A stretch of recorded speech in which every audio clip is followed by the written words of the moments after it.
Hello, BookTube. Hello, friends. Welcome to Lizzie Faye Loves Books. I'm Elizabeth, and it is time for BookTube Spin number 2.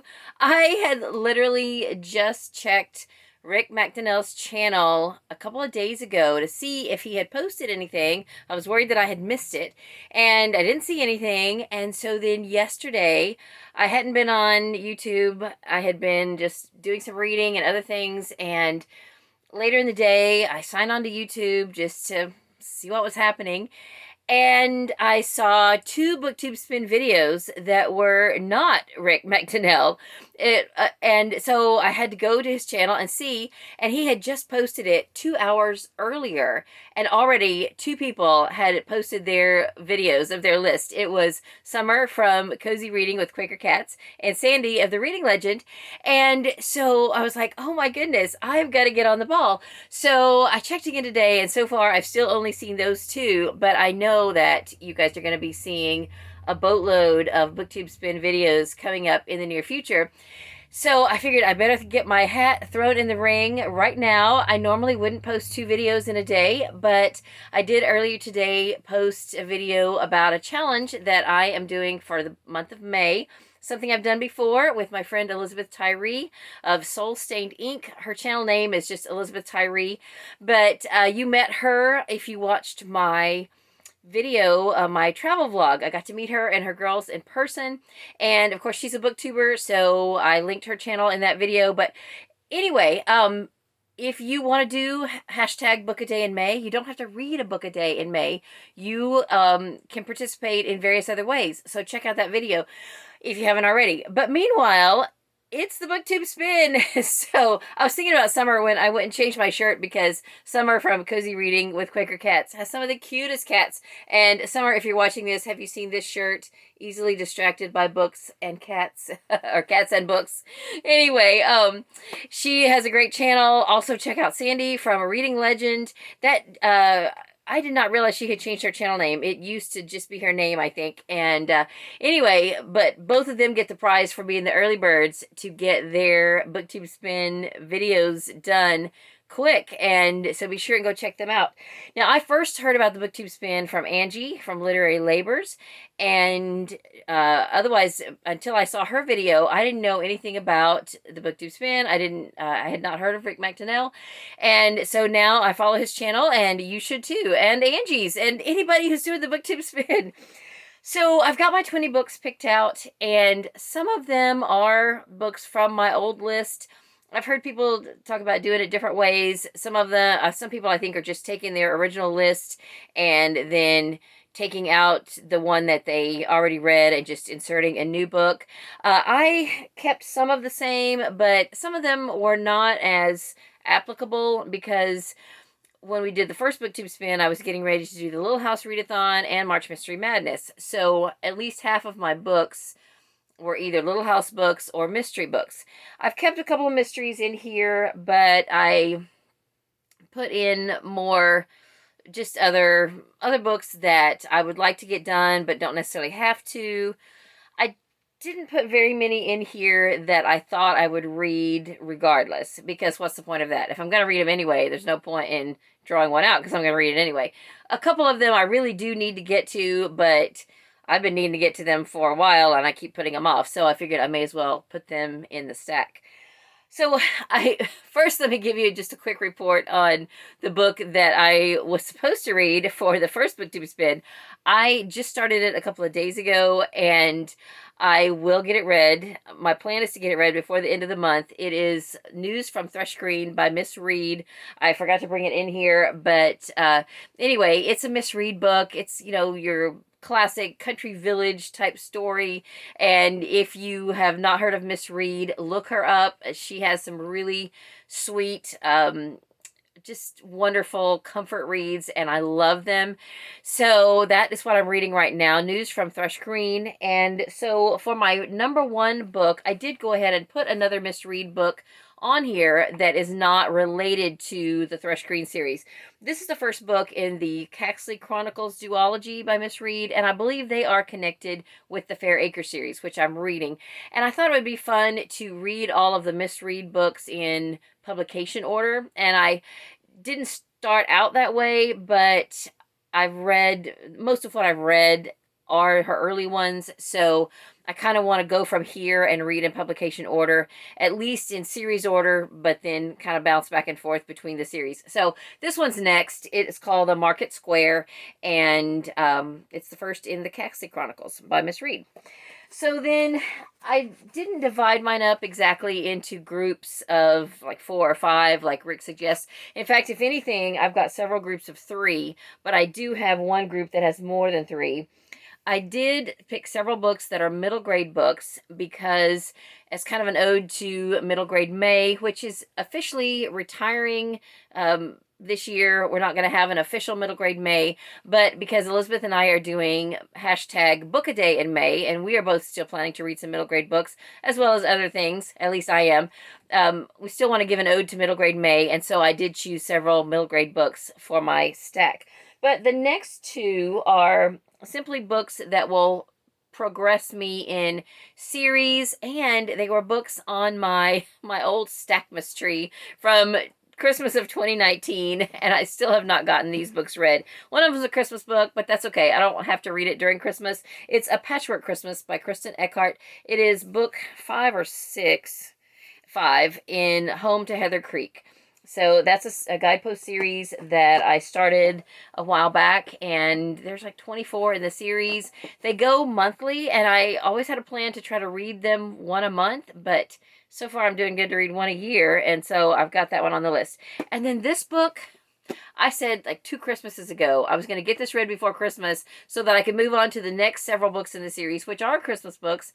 Still haven't gotten this read. I don't know why, because this is another one of those comfort reads that I love. This is book 4 in the Cape Light series by Thomas Kincade and Katherine Spencer, and this is called A New Leaf. It is a Cape Light novel. Beautiful covers with these Thomas Kincade paintings. So gorgeous.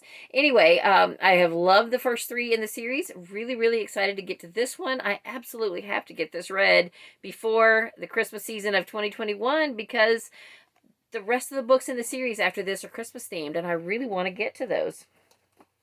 So both of those are from my Stackmas tree. They're sort of Christmas related. All right, then the next group of like 5 or 6 are all middle grade books that will progress me in series. In fact, 1, 2, 3, 4, 5 of them will not finish the series, but it's the next in series. So that sort of counts for my Get Serious About Series challenge. These series are not the specific 21 series that are on there, but still, it sort of all counts towards that same goal. I don't have the exact book, but this is the first book in the series, and I think I'm up to book 3 or 4 in the Charlie Joe Jackson series. This is Charlie Joe Jackson's Guide to Not Reading, and it's by Tommy Greenwald. I forget even the title of the next one. It might be Summer Vacation. I'm not sure, but I've read at least 2 and maybe 3 of these, and I love them. They're just a lot of fun. And then the next book will actually be, oh, I forgot to say, in my earlier video, I talked about waiting for a book outlet order, and it just came. Yay, I'm so excited. So that'll be my next video.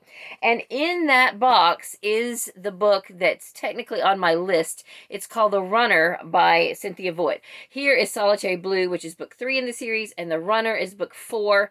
And I was able to get books 5, 6, and 7 on my trip, and I was so excited about it, and book 4 was the only one I didn't have. They had it on Book Outlet. It was only like $1.99, but I literally pulled a whole order around it so that I could get that book and have it so I could read it, because I am ready to read it.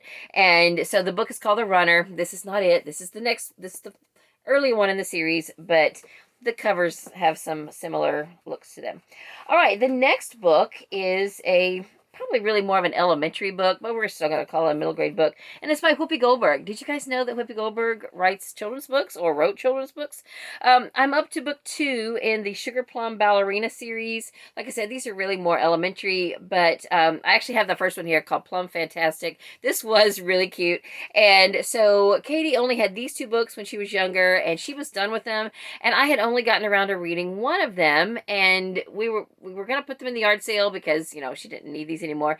And I thought, wait a minute, I need to read that second book before we pass these on. So it is called Toeshoe Trouble, and so I do want to get to this before I have my next yard sale. And and I'm expecting to enjoy that. The first one was really good. So then the next one, again, I don't have the actual book. I only own this first book, but I'd like to read the next book, which I think I've read 4 of these, and so I need to read book 5 in the Theodore Boone Kid Lawyer series by John Grishom. And I couldn't tell you what it's called. They all have like A names, like The Accused, and oh goodness, oh, there's not even a list here, I don't think, in this book. The Activist, that might be the title. Anyway, I want to read the next one, so that will be the one on my list. I will put the actual titles of the books that I plan to read, or the books that are on my list, in the description below. So if I'm not giving you the exact title, it'll be down below.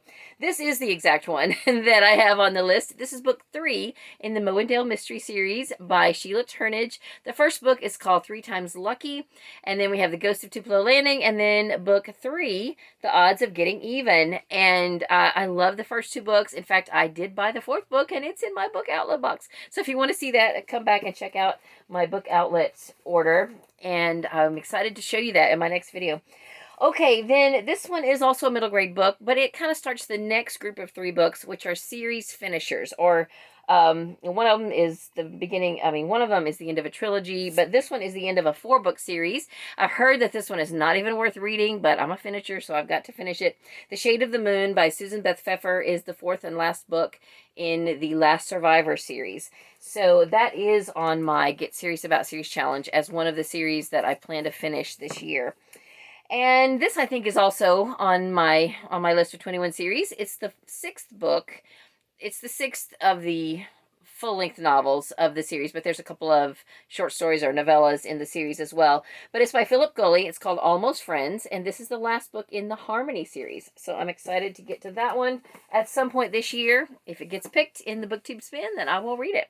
And this is the 3rd book in a trilogy that I listened to the first 2 on audio on the very first month that Audible Plus was came up. I had these on my Audible Plus wish list in case they ever went on sale or whatever, and they showed up in Audible Plus when that was introduced. So I listened to them then, and I've got the 3rd one here. It is not on Audible Plus, but I have the physical copy. I have since been able to purchase the first 2 so that I could just have this trilogy on my shelves because I loved the first 2. It starts out with Whistlin' Dixie in a Nor'easter, and then Yankee Doodle Dixie, and then this is the 3rd book, Southern as a Second Language. They're by Lisa Patton. I'm really looking forward to this one.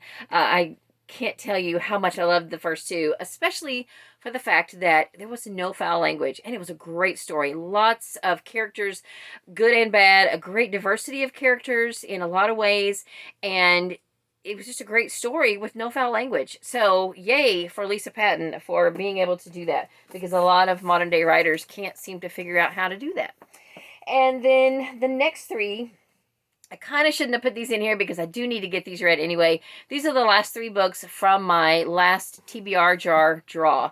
So the sooner I get these done, the sooner I can do another draw from my TBR jar, and I've added a lot more books to my TBR jar. So I'm excited to get to them and draw some more out.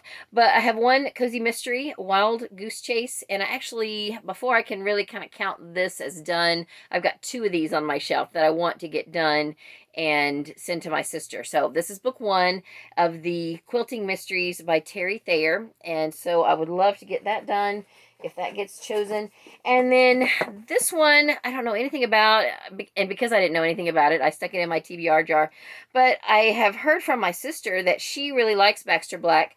I think he is a radio commentator, maybe NPR, I'm not sure. But the title is kind of funny. Hey Cowboy, Want to Get Lucky? And I think it's kind of a humorous book. I don't know anything about it, really. I think it maybe... well, I think it's just a humorous book. And then in my TBR jar, I've got a lot of parenting books, and I had said whenever I was drawing them out, you know, it's now or never with these parenting books because my youngest is 17.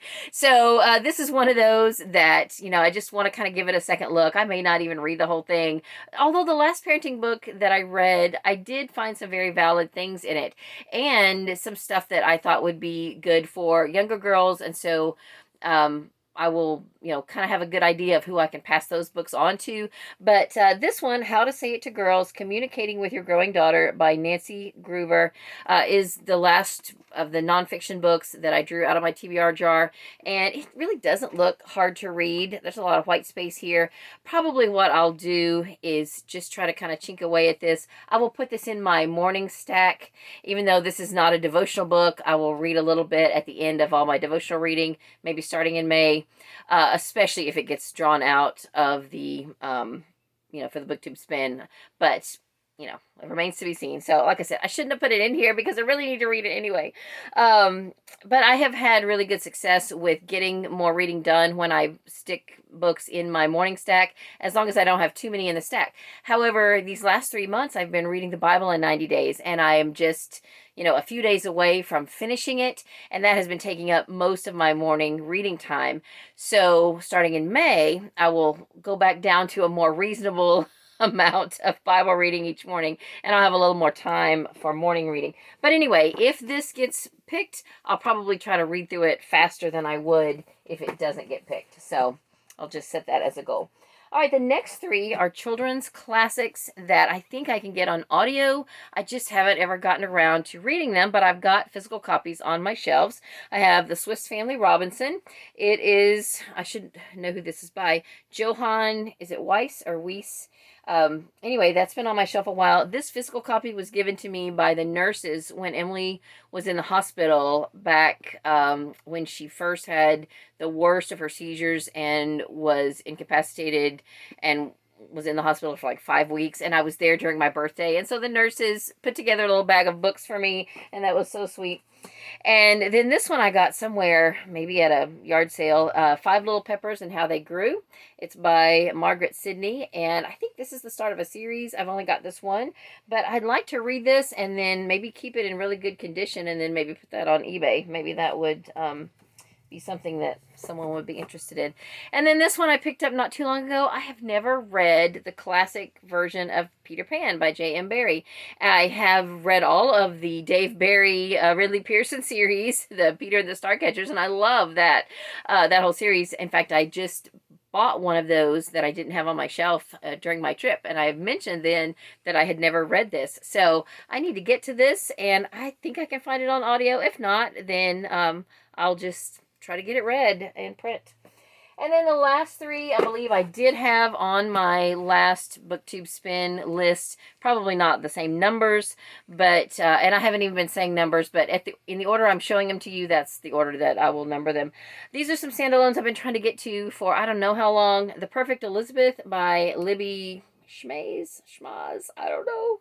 It's terrible. I have tried to find her name or someone say her name, and there's just not a lot of information about her, so that I don't know her actual pronunciation of her name.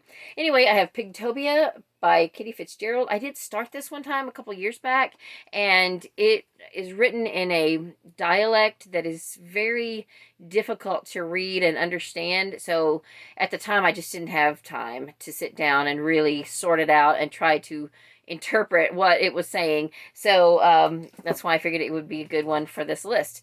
And then a book by Grace Livingston Hill, Amarel, and I have had this on my TBR forever. In fact, I've been trying to just read through the Grace Livingston Hill books in the numbered order of the paperbacks, and this is the one I'm up to, which is, I'm not very far in. This is like maybe book 4. So anyway, but I've got this old hardcover edition with the dust jacket, and it's just beautiful. So I would love to get to that. So those are my 20 books for the BookTube Spin. I hope you are participating in the BookTube Spin. And just so you know, I've got a Goodreads group called Lizzie Faye's Comfy Corner, and several people have joined in there from the last BookTube Spin to post their TBR, like maybe people who don't do videos and maybe even don't do Instagram and would like to post it. The criteria to participate, Rick says, is to post it publicly. So if you would like to join my Goodreads group, if you haven't already, it's Lizzie Faye's Comfy Corner. I do have threads there for the BookTube Spin, and you can let us know if you're joining in and what your list of books are, and then we'll chat about them when you get done reading the book that you're going to read. So, and you can still join in from the last time if you want to chime in and tell us what you read for the first round of the BookTube Spin. I would love to have you join my Goodreads group. So that's all for this video. Thank you so much for watching. I hope you will stay tuned for my Book Outlet book haul video. I have not done an order from Book Outlet in several years, so I'm really excited about this one. And I hope you will join me and Elizabeth Tyree for hashtag book a day in May. You can read a book a day, you can post about a book a day, tell us your favorite books, you know, one a day, whatever you want to do. Just join in, check out that video. I will leave it linked down below as well, or it'll be here at the end screen. And I hope you're having a great day. Thank you so much for watching. Read a good book, and God bless you.